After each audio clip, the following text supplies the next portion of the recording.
Episode 9 opens with Penny and CL up against Russell and Skye in their doubles match. The fight is already progressed, and it's not even a competition as Penny single-handedly wipes the two Cardinal team members from the tournament. Afterwards, RWBY finds CL and Penny to congratulate them on a well-won victory. But instead of doing it alone, she's accompanied by Pyrrha, who has also struck up an amiable relationship with Penny since their first meeting in the library during Season 2. Unfortunately, this is also our first time seeing Pyrrha since her talk with Ozpin, and we can see she's visibly distracted even as she's trying to be excited for her friend's victory.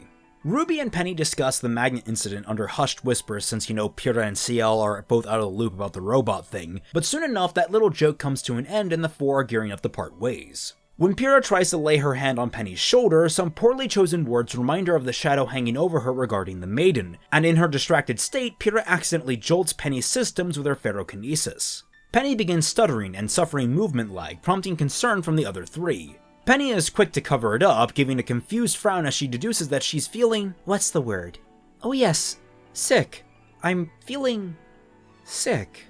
CL immediately rushes to escort Penny to get bed rest as she's there to look after Penny for Ironwood, and in a somewhat comedic flourish, she's whisked away. RWBY and Pyrrha wave them off, both confused and concerned. We cut to the stands with Cinder and her crew, watching as the next fight is randomly chosen to be Team RWBY versus Team Funky. Cinder looks between Emerald and Mercury, saying quite smoothly that she hopes they're picked to be right on this one, and Mercury himself gives a guarantee that there will be fireworks from this matchup.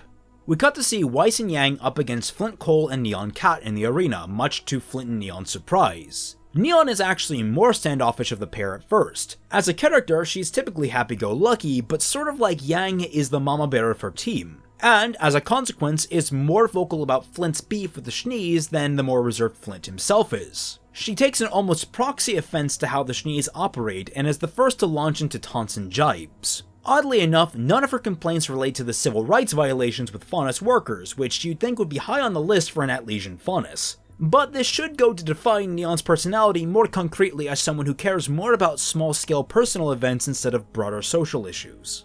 None of this means that Flint himself is silent. He's just much more to the point than Neon is, outlining why he hates the Schnees. That they're selfish, money-grubbing bastards who run family stores out of business like his own. He ends his little rant by noting that he's going to enjoy watching Weiss lose. Yang is about to stand up for Weiss, but Weiss defends herself, saying that this has nothing to do with her family. This is a fight between huntsmen in training, end of discourse. Flint gives her a, yeah, right, keep on telling yourself that, and the match gets started. Again, I'm not going to dig too deep into the choreography on this one, but there are a few things of note. The fight will start out with Flint and Cat focusing on Yang since she's the bruiser of the pair and has the most aura out of all of them, something easily observable by anyone who watched RWBY's previous fight. That said, half of this is keeping Weiss separated from Yang, with Flint using his semblance to have two clones facing one way and the other two facing another for more effectively keeping the pair split. Early on, Yang takes gallons of damage, failing miserably to get a hit in on Neo without Weiss's help. Unable to land a strike, she turtles up, soaking up even more damage before letting it all back out via her semblance right into the ground below her. This sends Neon, Flint, and Weiss scrambling in the aftermath and frees up Yang to go help Weiss. The two recover and hatch a plan using Weiss's ice to slip up Neon, which gives Yang the opening she needs in order to knock her out of the match once and for all. However, this ends up setting Yang up to be blasted by the now recovered Flint. Making a split-second decision, Weiss rises from where she was spraying her ice and dashes into Flint, knocking them both into the volcanic fire hazard that ends up taking them both below the emergency threshold and taking them both out of the fight. Weiss and Flint roll off one another and Flint comments how he dug the sacrificial suicide dive. They both stand and he offers her a hand saying that she's not bad for a Schnee. Weiss proudly says that her name is Weiss, and takes his hand, to which Flint shrugs and repeats her name, smiling with a touch of respect. Neon, meanwhile, is ecstatic at how cool their teamwork was, even going so far as to ask how they knew that she wasn't very good on slippery surfaces. To which Flint speaks up, exacerbated, that roller skating on ice is an obvious weakness and that he told her before they left Atlas that this is how things would go down. The four have a laugh and the camera pulls back to the crowd where Cinder is frowning at the results. Mercury too is upset, though he is more visibly angry, actually yelling at the lack of drama over the match. Emerald worries if this is a setback, but Cinder assures her that this is a road bump at worst. The best is yet to come. With those words, she looks down at her scroll where a message has been sent to her saying, "Tailing targets." We cut to Neo undercover on Ironwood's ship, putting away her scroll as she tails an oblivious Penny.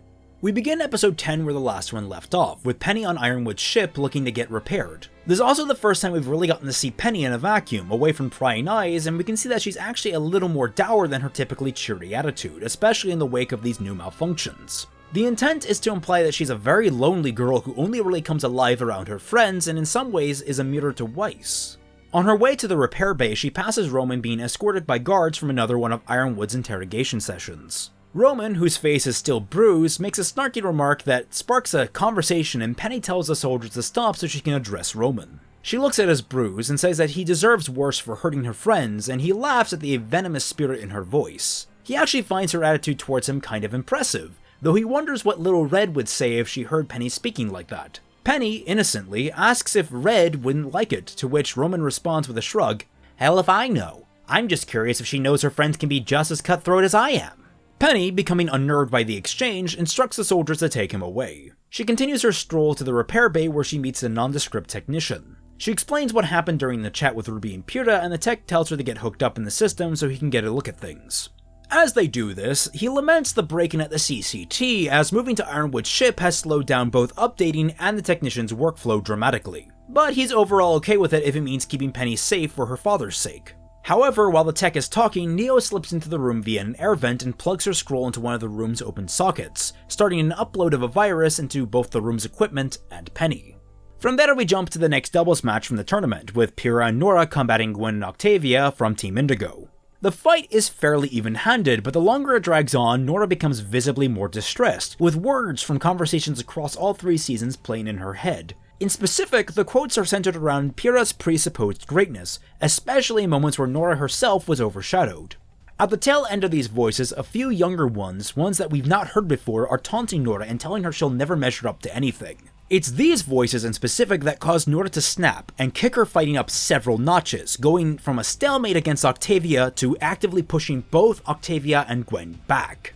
From there, the fight begins accelerating even faster as Nora just absolutely pummels the other 2 girls. At one point, she's already knocked Gwen below her knockout threshold, but is following up to hit her again, a strike that would disqualify Nora and Team Juniper from the tournament, so Pyrrha uses her semblance to pull Nora off balance. This is just enough for Octavia to knock Nora out of the ring, but she gets sent out of the ring in short order by Pyrrha, ending the match. The fight itself was insanely quick, and all of the praise is being leveled on Pyrrha for making the final blow, even though Nora is the one who did all the work. Pyrrha stands up there, taking the awkward praise from the announcers, waving to the crowd, all while Nora glares at her from the sidelines. We end the episode with Penny coming out of the operating suite, with the tech saying that there was just a little bit of damage from some magnetism, nothing that couldn't be repaired. He and Penny bid farewell, but as Penny walks down the hall, she pauses, like she's frozen up for only a split second. Her eyes flash red very briefly during this, but afterwards she shakes her head in dismissal before walking down the hall. The next episode unfolds in the locker rooms with Juniper, in a dark parallel to RWBY's discussion in episode 2. Nora is locked in a shouting match with Pyrrha, having started over Pyrrha throwing her off during the fight and getting her knocked out of the ring. Pyrrha points out that Nora would have gotten them all disqualified going overboard otherwise, and actively questions what got into her during the fight. Nora responds with disbelief. "What got into me? I've sat by watching everyone praise you every single time our team does any little thing, as everyone showers you in compliments, and what do the rest of us get? Nothing!" John tries to step in and stop the argument, but Pyrrha cuts him off, surprised as she asks, "You did that because you were jealous of me?" And Nora responds matter-of-factly, "I did it because I'm better than you." Pyrrha is becoming genuinely enraged, asking if Nora thinks she wanted to get so much praise, and Nora snarls that Pyrrha expects the praise, that she's addicted to the praise and doesn't realize it. This is when John finally asserts himself and steps in, demanding they stop. He begins to address Nora, saying that he saw what Pyrrha was talking about when it came to going overboard, and that Pyrrha was in her right to stop Nora, but Nora just gets a second wind from this. She points out that of course John would be defending Pyrrha's argument, because she is the only reason he's even competitive as a huntsman in training, which both John and Pyrrha take offense to. Pyrrha tries to defend John, saying that he's an incredible strategist and without him they'd have lost in the first round, to which Nora points out that Pyrrha actually struggled, and without the rest of her team she would have been toast. So why don't they get any of the credit either? Why is it always Pyrrha? Why is it always the invincible girl? At this point, Nora is actually crying. She growls and stamps her foot, muttering, "I'm worth something damn it, before speeding out of the room. John and Pyrrha watch her go while Ren, who has been silent this whole time, stands up and sighs. They ask him what that had all been about, and he theorizes that what Team Auburn had said about her and Ren hit a little too close to home for her. It's rare that she has an outburst like that, and when she does, it's just as inflammatory, but he assures Pyrrha and John she didn't mean anything she said, she just needs some place to blow off steam. He recommends they go off to the festival to give her some space and try to enjoy the rest of their night. The next day, the Vital Festival tournament proceeds to its singles matches, starting with Yang and Mercury. Again, Mercury complains to Cinder about going first, having wanted to sleep in, but Emerald just slaps him in the back of the head, earning a small smile from Cinder that makes Emerald absolutely beam. A little plot point that I'll hopefully be able to develop further in the future. It feels like there's a dozen things I wanted to get in this volume that I just couldn't, and Cinder's dynamic with Emerald is right near the top of that cutting room floor list. Take it from me, the most frustrating feeling as a writer is when important character developments conflict with pacing and tone. The fight with Mercury isn't too much different, but now it's modified with the new tournament setup, so Yang's victory over him makes a little more sense. Her finishing combo is what brings him to his KO threshold and ends before he drops below 10%. It's this last blow, the final expenditure of her semblance, that actually does a ludicrous amount of damage and brings Mercury down from 12% of his aura all the way to 0. However, this is what it seems to do. In reality, Mercury, as per the rules of aura, willingly turned his off just after Yang's last punch to give the illusion of his aura breaking. Now I know what you're thinking. Why wouldn't a tournament system like this have a way to differentiate the two, especially since he's not technically lost all the energy his aura produces? Well, this is where we get quick cuts of Cinder looking at her scroll with a warning indicating just that. A warning that's shadowed over by the Queen virus symbol. Up in the booth with Port and Oobleck, we're showing the readings that they see, and it's clear the system is being fed misinformation because on their boards everything is just fine. Yang even makes a crack about it, saying something along the lines of not knowing her own strength. She walks up to Mercury and moves to help him up, but this is where we get Emerald manipulating Yang's perception of events, where Mercury makes a snide remark and moves to kick up at her from the ground. On reflex, Yang defends herself, which ends up inverting Mercury's leg at the knee. He cries out in pain, and Yang is arrested by the law enforcement as the presenters rush to cut the cameras before the feed gets to the outside world. I mean, most sporting events are filmed on a delay, even live streams, so there'd be time for them to do that. This isolates the unrest growing in the arena, and the sudden spike of collective disgust is enough to awaken a number of Grimm on the outskirts of Vale. Episode 12 opens on the flashback detailing Cinder's recruitment of Emerald and Mercury, as well as the beginnings of her dealings with Adam Taurus. We still get the disembodied voices that float around this episode, such as Cinder wanting to become powerful, feared, and strong, and Emerald reacting in disbelief over what Cinder ends up showing her. Emerald's intro only has some slight edits, the primary one being Cinder's tone. She's far warmer and more welcoming, and in fact seems borderline flirtatious. Emerald, a street rat thief, is of course tempted by the offer of consistent meals and the sense of belonging brought on by Cinder's offer, and ends up accepting. This scene also gets some better direction so that Emerald actually keeps her voice down, because come on, even friggin' Cinder got that vocal direction right in the original, what the hell happened? Mercury's recruitment is completely untouched. There really isn't anything more to add. The guy killed his father, inherited the role of infamous assassin, started working for the bad guys. This wasn't too complicated. The trio then meet with Adam Taurus, pre-Blake leaving, and tries to convince him to help them. He refuses as he won't work with humans, and the three leave. When they're gone, Blake pokes her head into the tent with a set of tea for 5 people, asking if she was too late to meet their guests. Adam waves her off that it was just a bunch of humans trying to bite off more than they could chew, and he asks her to get ready for the train raid on the next day. We then get the attack on Amber, and this is where we get some significant tweaks. For one, Amber isn't traveling alone. Crow is accompanying her and makes note that he's gone on extended leave in order to do so at Ozpin's request. Amber is amused by that fact more than anything, and their little conversation is interrupted when Emerald creates the illusion of a helpless little girl. Crow is at first at ease and sarcastic about the situation, but when he realizes that he's not hearing the girl speak or cry like Amber is, he begins to go on edge. This is when Mercury and Emerald spring the trap, with Mercury kicking Crow into the woods and Emerald restraining Amber from behind.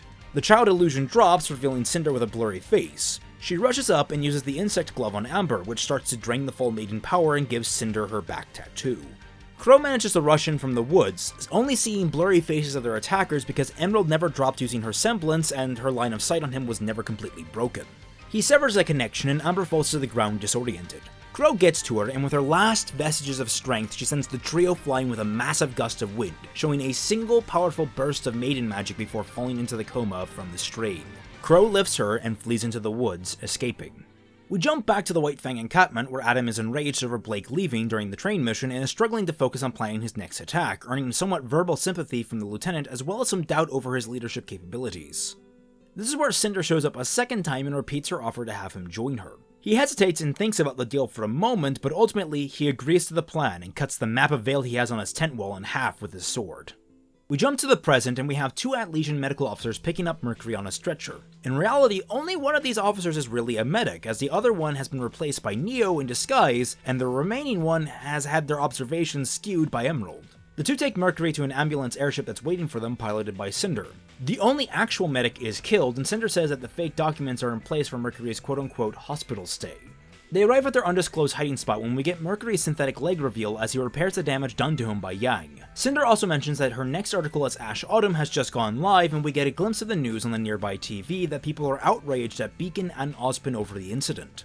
This, in turn, leads to a riling of the Grimm on the outskirts of town, a surge that begins to actually push the Atlassian defense forces back towards the city. Thank you for watching Section 3 of Fixing RWBY Part 5. As with my previous fixing installments, I'll be responding to your thoughts and questions as you leave them in the comments down below, so long as they're said in a calm and genial manner. I love to hear your guys' thoughts, and honestly, I can't wait to hear what they are for this particular video series. I'm very proud of what I've done here. A friendly reminder that I could not do this without the support of every single one of my lovely patrons. Remember that for $1 or more, you too could get access to the Team Frostbite Discord server where I, FatmanFalling, Tom Horan and Celtic Productions, and British Ninja are regularly active. And if you feel like you don't want to spend a dime supporting this channel, please feel free to subscribe, click that bell, and make sure your alerts on YouTube are active, as well as share this video around to anyone you think might be interested in this type of content. Thank you all so much for watching, and I'll catch you all in the next installment.